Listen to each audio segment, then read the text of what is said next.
I'd like to welcome today's panelists once again, Professor Bola Akintenewa, Director General, Bolitech Center for International Diplomacy and Strategic Studies, Yemi Adamolekun, Executive Director in Office North, and Professor David Aworawo, Professor of International Relations and Strategic Studies.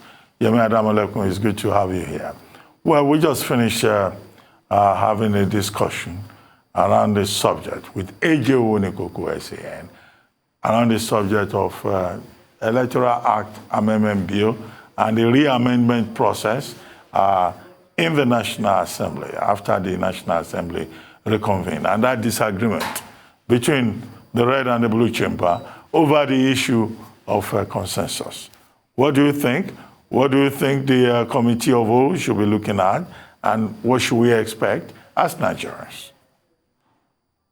Thank you. I think it's really, I like the position of the Commission that basically says that they're not releasing the timetable for the upcoming elections until this amendment bill is signed. We do waste a lot of time with these things. As we said previous shows, the president waiting till day 31 to send back his feedback, him being aware of these conversations around direct and indirect before the amendment bill was sent to him.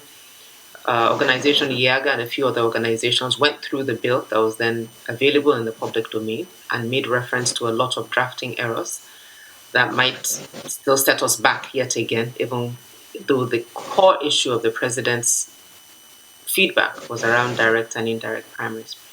I think I slightly disagree with Mr. Onikoku on the fact that saying mandating direct primaries reduces choice. Because sometimes in a nation's sort of evolution, there's some things we put in place to actually shape governance. And it might look like it's restricting choice, but one has to look at the bigger picture around what it's actually encouraging or what environment is it providing. For those who have read Aisha Osori's Love Does Not Win Elections, she talks about when she joined the party and how they could backdate when she joined the party because the register was manual. So they literally, you want to join a party in January 2022, they'll ask you what date do you want and backdate your membership to January 2017, January 2010. Now, what direct primaries would have forced our political parties to actually operate as political parties with clear ideologies, a membership database that's accessible to everybody, also possibly a party that's collecting dues so that the party is not, in a sense, controlled by the governors who invariably control the parties in their states. So that's what direct primaries force us to have. It also forces members of the party to have a say.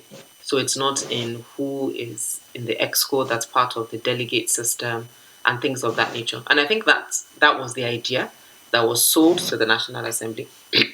I think it was actually one of the major proponents of it was Femi Gbajabiamila, if I'm not mistaken, the current Speaker of the House, who is also a member of the APC. So it's not we can't say it was the opposition who was trying to smuggle this through. But it was an understanding that for our democracy to move forward, that our political parties need to behave more like political parties. And that requires a certain structure around it. But unfortunately, that did not pass. But I think, as everybody has agreed, it's not a deal breaker. So the president doesn't want it, fine. There are a lot of other things in the bill that need to be passed for 2023 elections to be better as we continue to evolve in this journey. So it's a worthy concession to be made in letting it slide. However, the issue of consensus candidates for me is not a concession that should be allowed to slide at all. And I'll encourage Nigerians to make that point known very clearly to their representatives, senators and representatives in the National Assembly, that we are taking one step forward and two steps back if we want to go the route of consensus candidates. Because who is the consensus? The governor and a committee of 5? Or who exactly then has the power to decide this is our candidate that we want? How do other members of the party get to have a choice who represents them? So I think the final one that is forwarded to Mr. President for assent, we should stop it at direct and indirect primaries. And so we can have this bill.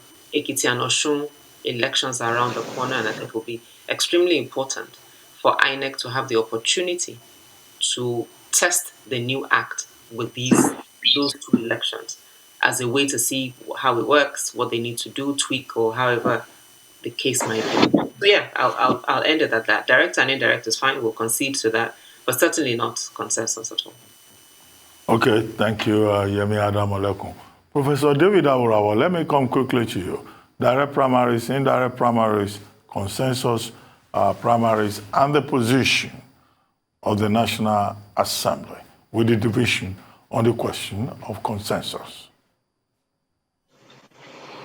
Well, I agree totally with Yemi on this, that the question of consensus should not even arise at all.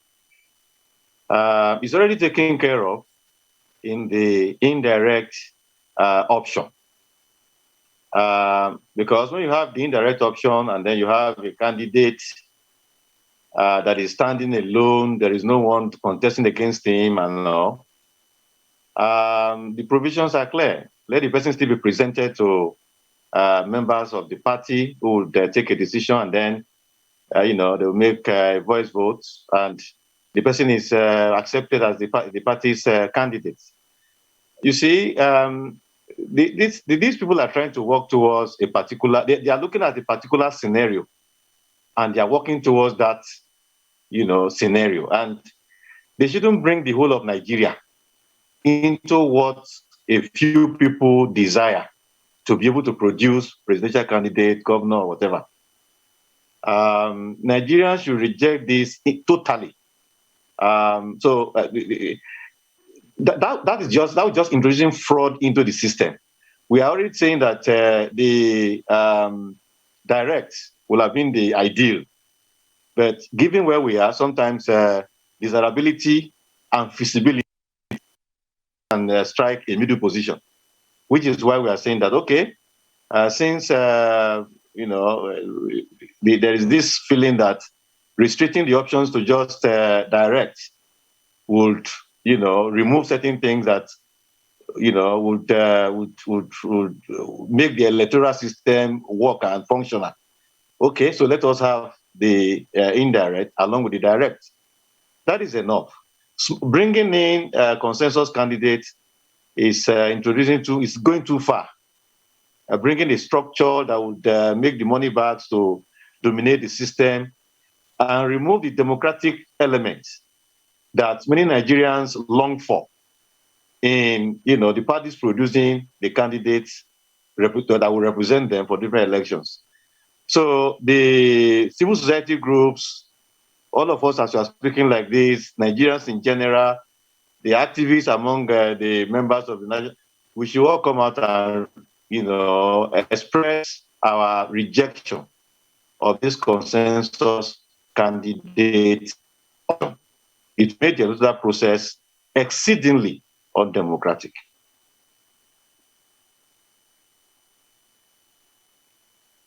Let me come to you. Consensus, direct primaries, or indirect? I would like to respond to that by looking at it from the perspective of investigative diplomacy of consequences. In other words, let us look at the physiology of the process itself. Professor Aworawo and the director of Enough is Enough, they have provided a very clear analysis of the implications. You see, the whole process is very fraudulent. And looking at it from diplomacy of consequences, consensus, first of all, raises the question of a collegiate system. You are going to have consensus. Is it before direct or indirect nomination? Consensus of who? Who are the stakeholders in this particular case? Members of the relevant political party. How do you define relevance? If they are registered And they have Look, you see, party cards. And they have paid their dues. We have been told, we have been reminded here by Wunikoko that the Electoral Act of 2010 already provided for direct and indirect primaries. They are there. But now, in the new controversial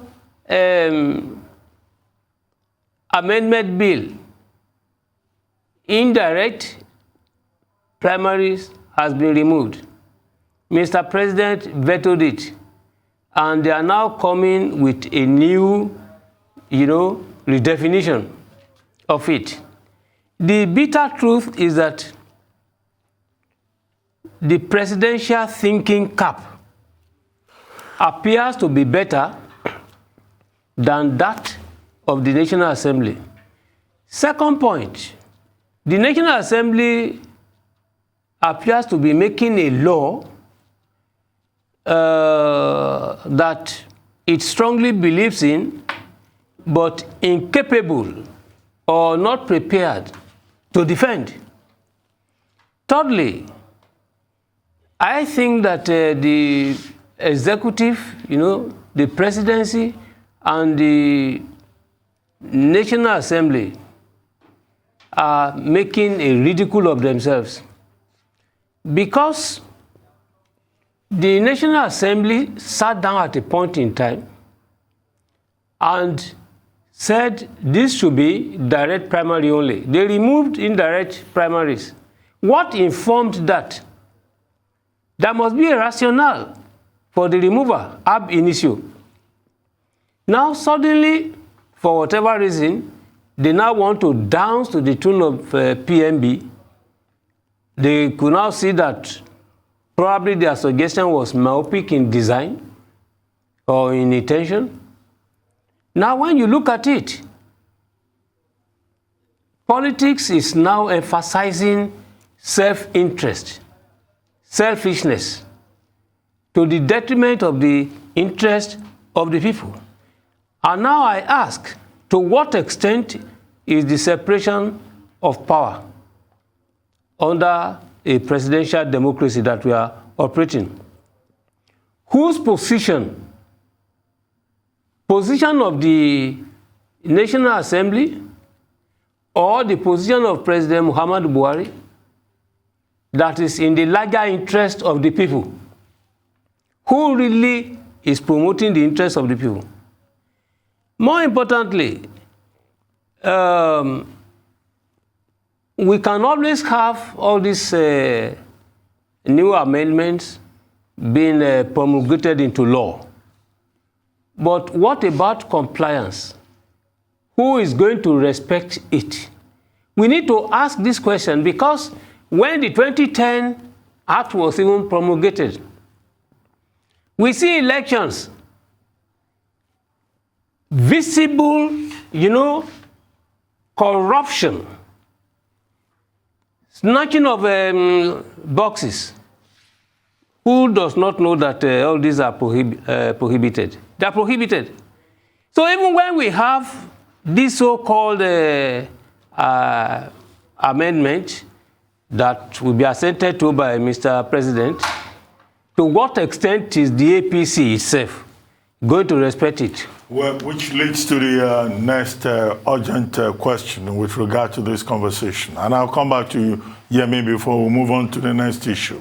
What is the guarantee that even if the National Assembly agrees to remove direct primaries, which was the bone of contention from the presidency, that the president will give his assent? Do you suspect a situation whereby the president can still come around and say, oh, there are some other issues that have not been addressed? The kind of situation we witnessed in 2014. Oh, certainly. Certainly. There is no guarantee that he would not turn it back. And I guess, unfortunately, because there's also a sense that we have time. So I believe, and I don't know and I think the more question is, like, what is it that Nigerians need to do to communicate, in a sense, the urgency of now? As I said at the beginning, I like the fact that INEC has sort of laid down the gauntlet, that they're not releasing the timetable until they have a working legal framework, which makes perfect sense. But then I wonder if that's also not sort of playing into the politics of, well, that might not play into the politics of pushing this thing as far back as the current government wants to, for whatever crisis, I don't know, that they might be fomenting, as the case may be. But it just speaks to where we are, low trust environment, and getting to a point where one does not believe that neither the party that's governing at the moment, nor the president, is acting in the interest of Nigeria. Acting in the interest of Nigeria will be to ensure that the bill is signed by the end of the month, fast track this so the timetable can be out, people know what's up and what they're doing. We practice it for Ekiti and Osun, and we look forward towards 2023. But we're spending a lot of really ridiculous time analyzing this stuff. But yes, short answer to your question, yes, it is possible that the president finds something else that he's unhappy about. Let's hope that that doesn't happen, because many Nigerians are interested in that other provision in that amendment bill about electronic transmission of results. And it was on the basis of that that they had advised the National Assembly not to throw the baby away with the bathwater. Let's take our next topic of discussion. And this has to do with the governor of the Central Bank of Nigeria, Godwin Emefiele, in the past week, commending the strides made by the Buhari administration in its quest for food security in the country. This effort was symbolized by the largest rice pyramids in the world on display in Abuja, the federal capital territory of Nigeria, courtesy of a collaboration between the Central Bank of Nigeria and the Rice Farmers Association of Nigeria. In his address, the Central Bank governor spoke of the progress made in rice production, courtesy of the Anchor Borrowers Program of the federal government, but stressed that more work needs to be done to make sure that Nigeria produces what she eats and eats what she produces. Here we have a sound on tape. I'm particularly delighted because these stacks of rice pyramids provide undisputable and unassailable evidence of significant progress under President Muhammad Buhari's food security initiatives and administration. We also recall that the Anchor Borrowers Program was launched in the early days of this administration. It is therefore fitting that the unveiling of the largest rice pyramids in Africa is coming right within your tenure, Your Excellency, sir. I personally salute your vision of making agriculture a cornerstone and one of the focal points of your administration. Like the vision of great leaders that prepares countries for unforeseen, this vision prepared us for the unanticipated impact of COVID-19 on food production.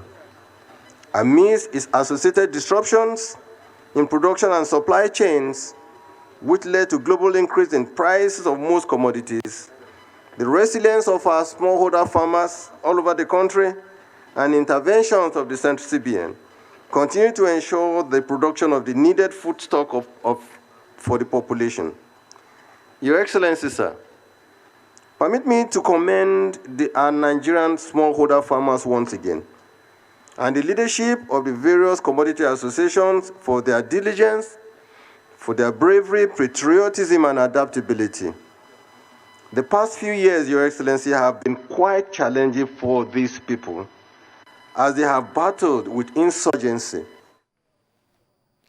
Welcome back. And that's Central Bank Governor Godwin Emefiele. They are talking about the Anchor Borrowers Program, which was introduced under this administration and managed by the Central Bank of Nigeria to provide support in terms of loans and seedlings for a variety of agricultural seedlings, products, including cotton seedlings, cocoa, maize, soybean, and sorghum, and also rice. And, you know, in this particular instance, as indicated in the report, the Nigerian government was celebrating how we've been able to achieve something like sufficiency in rice production in Nigeria.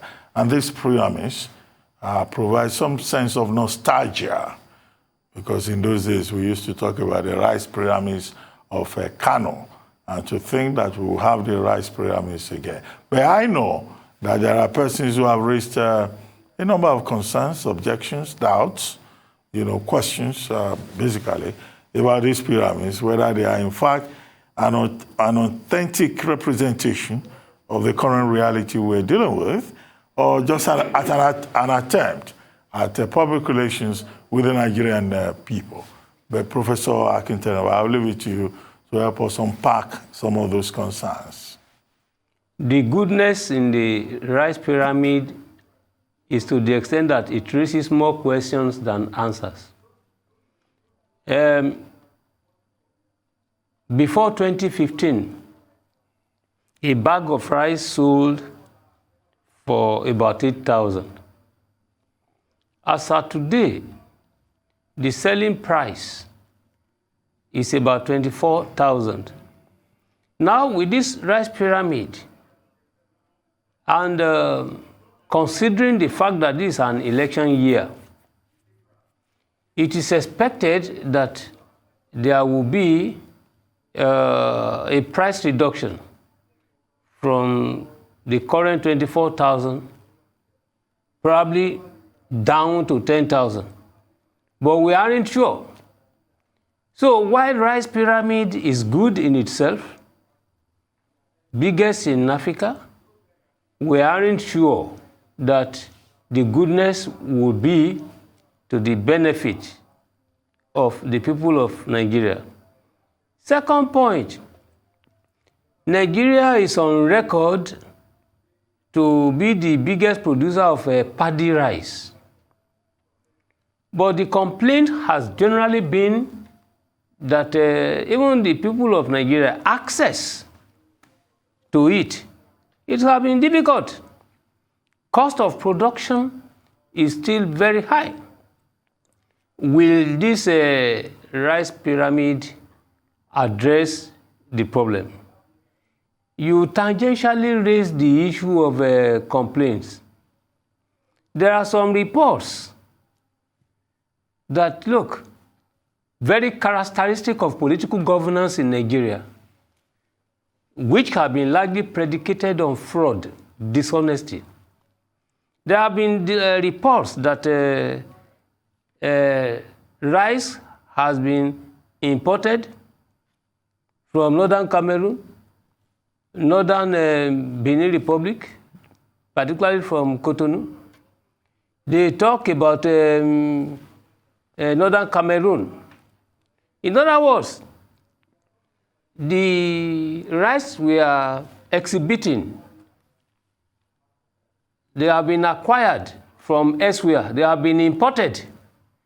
So it is actually not a resultant of any Nigerian effort.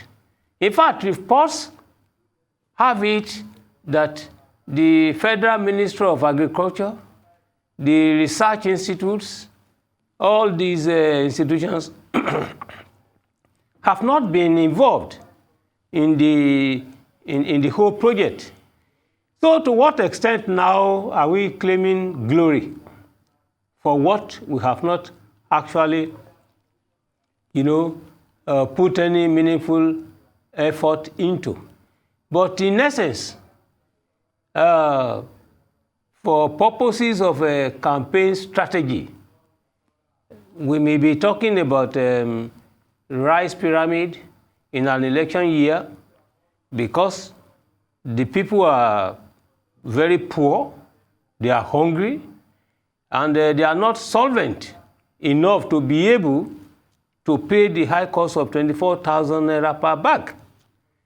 So if the rice pyramid will alleviate all this heavy burden of the people of Nigeria, it's a welcome development. But I hope that dishonesty of purpose will not be applied either in the selling, in the allocation, either in giving politicians to now go and favor their followers. These are issues that we need to address rather than just showing pictures of a pyramid of rice. Okay. Professor Aworawo, what do you think of this as an indication of the attempt by the Buhari administration to ensure food sufficiency and also the diversification of the economy away from oil into agriculture, which successive governments have said is a major employer of labor? Yeah, we need to commend the government for what it has done in expanding Nigeria's food production and agriculture generally.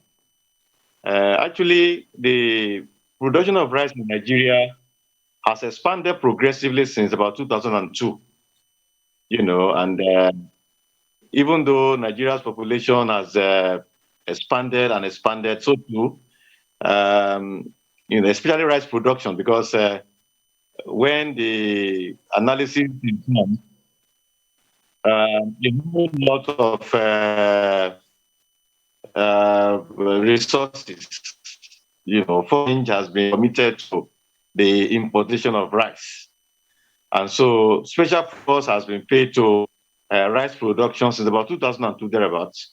It expanded when Aku Madeshino became Minister of Agriculture, 2010, 2011, 2012, 2013, there was this expansion. And we now have further expansion in this intervention by government, the CBN and all. So it's something that is commendable. But there are a lot of things we need to comment on, so that the gains can be maximized. First is the process of production. There is a need to make the process more sophisticated, more mechanized, so that the price can be competitive with, for instance, we have this expansion of the production now, but the price is something around 26,000 to 30,000. And what I'm saying is that it is when the prices go down that they will believe that there is this expansion of rice production in Nigeria. Some people say it's a fraud, that with this huge production, we are still paying 26,000 to 32,000 naira per bag of rice. So what does it matter? So attention needs to be paid to the production.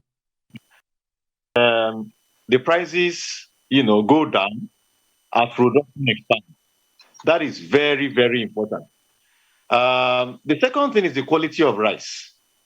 Even though this rice is there are many Nigerians who still prefer the foreign rice, because a whole lot of this rice, you have a lot of stone still there, contained therein. And people are not comfortable that they will eat. And as they are biting rice, they are also biting stone. So improvement in the quality of the rice produced is also very, very critical. And of course, we know that in the globalized world in which we live now, we just have to be able to match up with what happens elsewhere. Our rice the production process has to be sophisticated, the quality has to be high, such that Nigerians, that slogan that we should eat what we produce and produce what we eat will be meaningful. If the quality of the rice remains as it is, with plenty of sand and stone and everything in it, many Nigerians will still prefer to buy the foreign rice. So on the whole, the government needs to be commended for what it has done in focusing on expanding food production to meet the expanding population of the country. But all of these things will need to be sorted out such that the gains from all of this could be maximized. The other thing to talk about is that, of course, only thing that requires attention. So the attention that the government has paid to rice production, similar energy should be committed to other varieties of food across the country, such that the process is sophisticated, such that what is produced is not wasted, as it is the case in many other things that Nigeria produces. Oranges, so many other things that the country produces that is wasted because the production process and the storage process, is mediocre. All of these things are things that government will need to pay attention to such that we'll be able to save a lot of foreign exchange from food imports and, of course, food security. There's not as important as food security. One last thing, we're already hearing about Nigeria, the rice producers talking about exporting the rice. Despite this expanded production, Nigeria still imports a whole lot of rice. Before we begin to talk about exporting rice, we should ensure that we have enough first for domestic consumption. We should first focus on the internal needs. It is only when we have got enough to feed ourselves within that we can begin to talk about, exporting rice, from the country. We should focus on so that we can maximize the advantage you have had in this expanded rice production. Okay, thank you very much. Well, let's go quickly to Yemi Adamolekun. Yemi, rice pyramids. Are you excited? Am I excited? Interesting question. I think, Prof and Professor Aworawo have highlighted the main issues. And I think and I like the context Professor Aworawo provided, saying that we've increased since 2002 gradually. But I think, as people have said, ultimately, until it is reflected in the cost of price in the market, of the price of rice in the market, is only when Nigerians will truly appreciate what progress we've made in rice production in Nigeria. As he also said, some people would always prefer imported rice. We don't manufacture basmati rice, for example, and for certain types of dishes, some taste preferences, a preference with basmati rice, which will continue to be imported. But also, until we get a handle on really how much rice is being imported legally or illegally, as the case may be, we don't really have a full picture of the rice, rice industry in Nigeria. And it's also election season, where bags of rice will be par for course in terms of what gets donated or what gets gifted as politicians make their round. So it's also in collective interest, really, for all. I guess back to the point, until the price is reflected in the market, I don't think Nigerians will take this any more seriously than just a publicity stunt from the government. Okay, thank you very much. Very quickly, we'll take our last subject of the day. U.S. American President Joe Biden has had a rare White House press conference to mark his first year in office. Biden has so far failed to enact much of his agenda, but denied over-promising. Instead, he argued he has outperformed expectations, pointing to declining COVID deaths. The first-term Democrat president defended his record at a moment when his approval rating is sinking. Well, very quickly, President Biden there, yes, he's been able to get two major legislations through Parliament, the American Rescue Plan and the Bipartisan Infrastructure Plan. His supporters also boast about the vaccination program that he has been able to revamp, unemployment rate going down, wages going up, but in spite of all of that, the general rating is down to just about 40-something percent. But he thinks that he has done very well. But there seems to be some kind of gap between his policy direction and the expectations and the approval of the people. But it's been 1 year. Is it better than Donald Trump? If you look at it 1 year after, both in terms of defending the American interest and also in terms of moving America from an isolationist foreign policy process to a more robust engagement with the international community. Professor Akinterewa, let me start with you, and Professor Aworawo. Please be on standby. We have just about 6 minutes to end this program, so if you could be brief. You see, Biden is quite better than Donald Trump in many, many ramifications. First, Donald Trump embarked on aggressive defensive policies at both the domestic level and external level, where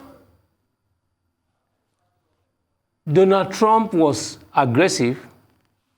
Biden has changed from that aggressiveness to adopting defensive, aggressive strategy.